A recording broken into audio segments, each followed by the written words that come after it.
Hi, YouTube. This is Antonio, and today I'm going to review. Yeah, let's try that again.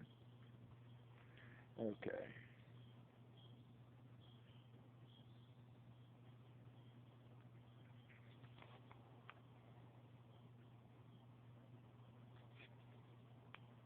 Okay. I guess I'll keep the camera rolling because I'm going to edit this video anyway. The DPM 9600. All right.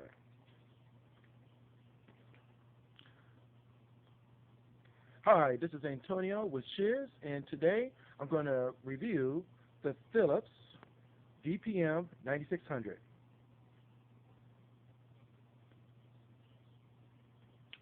Okay.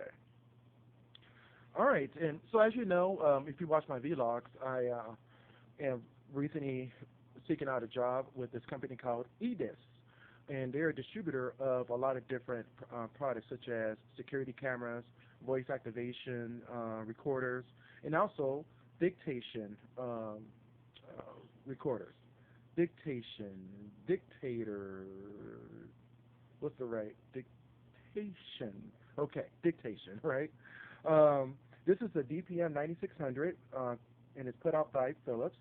And basically, just like you see on CSI or any other shows like that, they're talking into a microphone just like this to remind themselves later and also to record it. Because what they do with that is they plug it into the computer, and there's a software that converts the voice into text. So that's what they use it for, and that text gets converted into a file and placed into an archive of some type. But there are several good reasons why you want to have something like this. Sure, we got cell phones now. We got computers that can record audio. But as you know, on a cell phone, you only can do one thing at a time, and on a computer. So, all right, let me do that part again.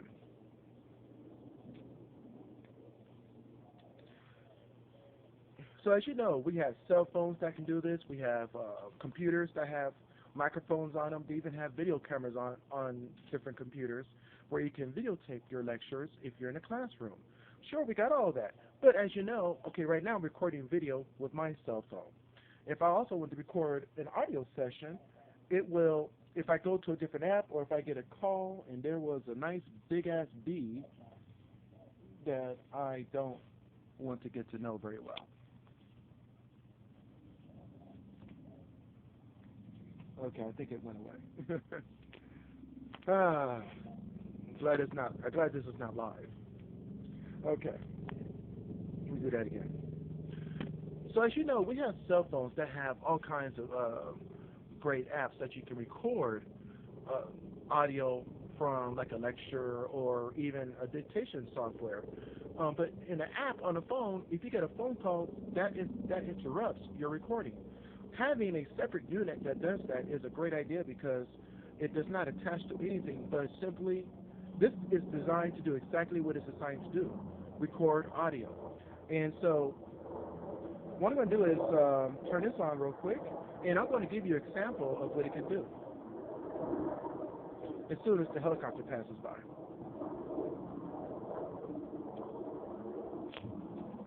Can you see it? No?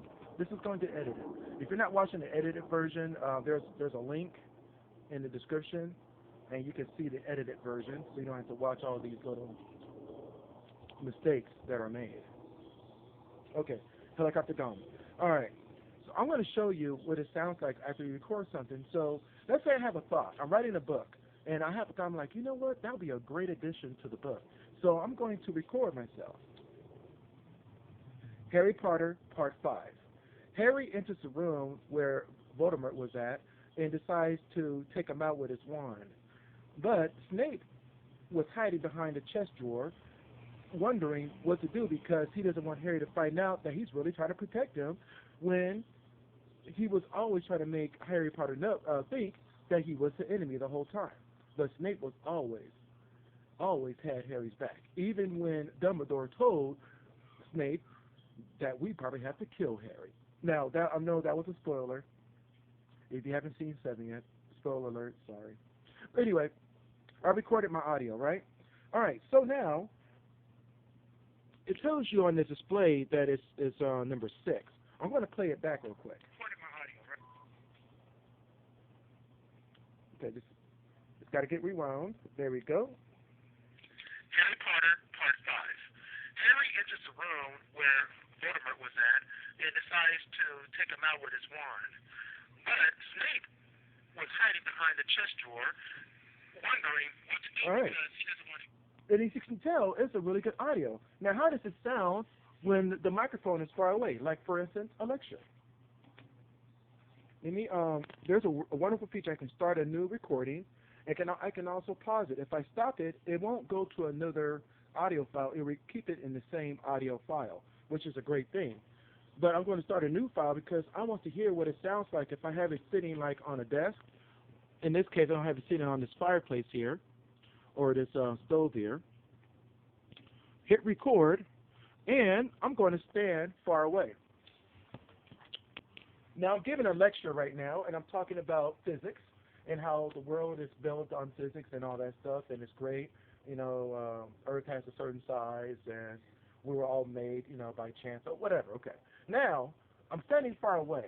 The microphone is probably about, I would say, about 10 feet away from me. So let's see how I sound if it's far away.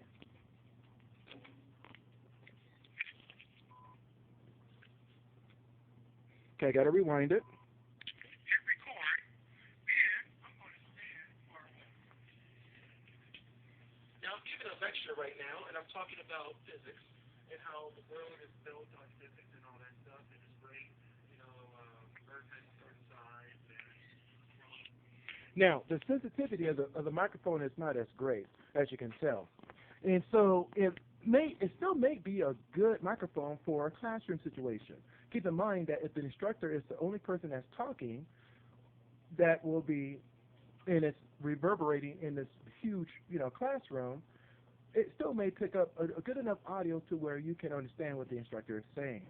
At the same time, you can also use the dictation software to convert the audio, but like any other dictation software, it's always a good idea to make sure that the audio comes in very clearly so that the software can interpret the words very well. Now, this is not a video about the dictation software. This is only a video about the actual recorder. On the recorder itself, there is a microphone button. There's an earpiece. There's a toggle switch to record, stop and play, and rewind. So if you missed a word, you can rewind it. We got the two toggles for plus and minus for going back and forth on the menu, and also to make adjustments on your unit. Start a new recording, adjusting keywords to get to the menus. And then on the side, we have a toggle switch for the on and off switch. We got the power pack in the back, and a 32 gigabyte, let's start that over again.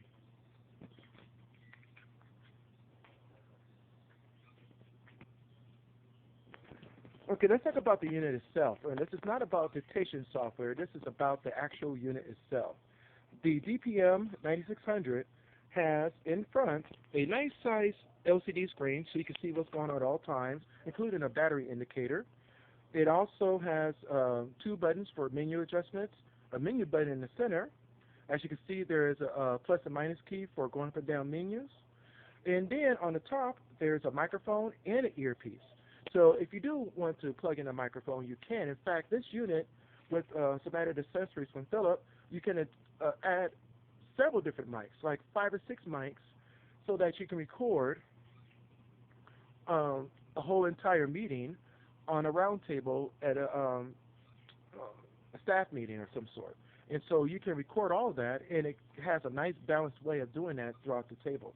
Now, you can also have, okay, start that again.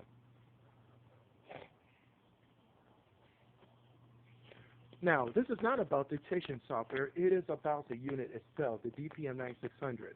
So we're going to talk about what's on the unit right here. The DPM 9600 has a wonderful, huge buttons, so that you don't have to really look at the unit while you operate it. After a couple of uses, you're going to kind of know exactly where to go because everything is nice and handy. It has a very good organic feel to it. In the front has a nice size LCD screen, so you don't know what's going on at all times. You got the two menu buttons, the center menu button, which accesses the menu, and then you got the up and down key to go up and down the menus. On the side, you have the toggle switch for record, stop, and play, as well as rewind, off and on, below that. And then above that is your actual microphone, so you can talk into the microphone that way.